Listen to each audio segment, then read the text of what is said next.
سب سے پہلی بات یہ ہے کہ رمضان المبارک یہ تقوی کا مہینہ ہے۔ تقوی کا مہینہ ہے۔ تقوی کسے کہتے ہیں؟ صحابہ کرام رضوان اللہ تعالی علیہم اجمعین سے ہی یہ تقوی کا معنی اور مفہوم منقول کیا گیا ہے۔ کسی نے پوچھا دوسرے صحابی سے، یہ تقوی کیا ہوتا ہے؟ فرمانے لگے، بھائی کبھی تو کانٹے دار جھاڑیوں والے راستے پہ چلا ہے؟ کہ بھی بالکل چلا ہوں۔ اچھا، اس کے درمیان ایک پگڈنڈی ہو، ادھر بھی جھاڑیاں ہوں ادھر بھی جھاڑیاں ہوں، ایسے راستے پہ چلے؟ کہ ہاں بھی بالکل چلے ہیں۔ وہاں کیسے چلے ہو؟ کہ جی میں وہاں اپنے کپڑوں کو بچاتے ہوئے، اپنے آپ کو سمیٹتے ہوئے، تاکہ میرے کپڑے اس کے اندر نہ اڑ جائیں، تاکہ میرے کپڑے خراب نہ ہو جائیں، مجھے کانٹا نہ لگ جائے، بڑی ہی احتیاط کے ساتھ میں وہاں سے گزرا ہوں۔ فرمانے لگے، بس یہی تقوی ہے۔ اور جس راستے پر تو چل رہا ہے یہ انسان کی زندگی ہے، اور دونوں جانب سے گناہوں کے کانٹے انسان کو گھیرے ہوئے ہیں، خواہشات کے کانٹے، گناہوں کے کانٹے اور دنیا کی لذات کے کانٹے انسان کو چاروں جانب سے گھیرے ہوئے ہیں۔ ان سے بچتے بچاتے اپنی زندگی گزار دینے کا نام تقوی ہے۔ فائدہ کیا ہوگا تقوی کے حاصل کرنے کا؟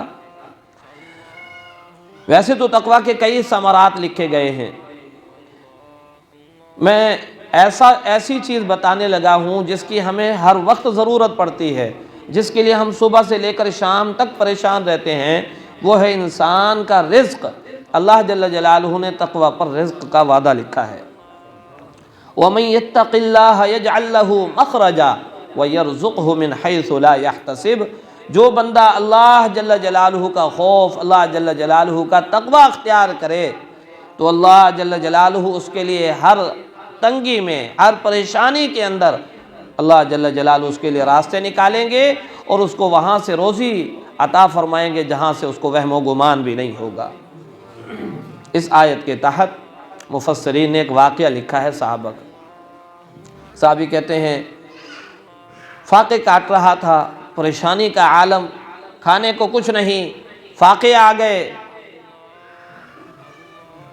جب فاقہ زیادہ ہونے لگا، ایک دفعہ میں قضاء حاجت کے لیے گیا، کہ اس وقت واش روم نہیں ہوتے تھے، دور سے دور قضاء حاجت کرنے کے لیے جاتے تھے۔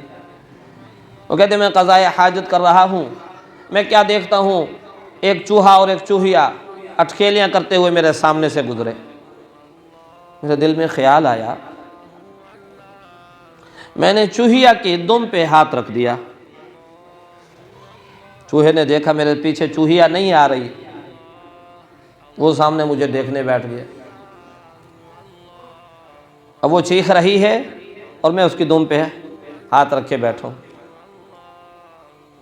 اب چوہا گیا دوڑتا ہوا اپنے بل میں، ایک سونے کی اشرفی لا کر میرے سامنے ڈال دی، اشرفی لا کر میرے سامنے ڈال دی، اور پھر مجھے دیکھنے بیٹھ گیا۔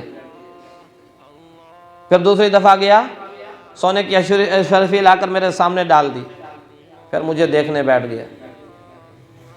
پھر گیا تیسری اشرفی نکال کے لایا، پھر چوتھی، پانچویں، چھٹی، ساتویں۔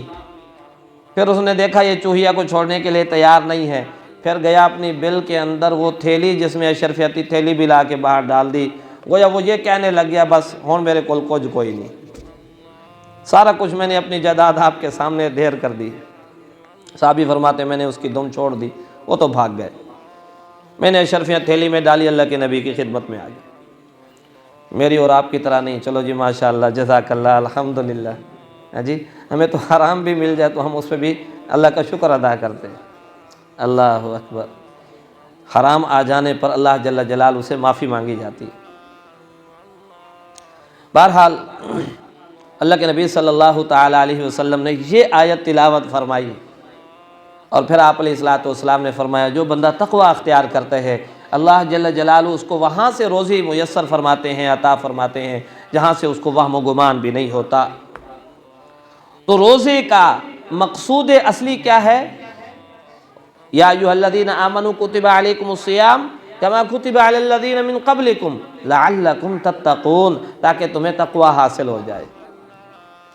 تقوی کو اگر سادے الفاظ میں سمجھنا چاہتے ہیں تو سادے الفاظ میں یوں سمجھ لیں، اللہ کا اتنی خوف بندے کو حاصل ہو جائے کہ وہ گناہوں کو چھوڑ دے، بس یہ تقوی ہے۔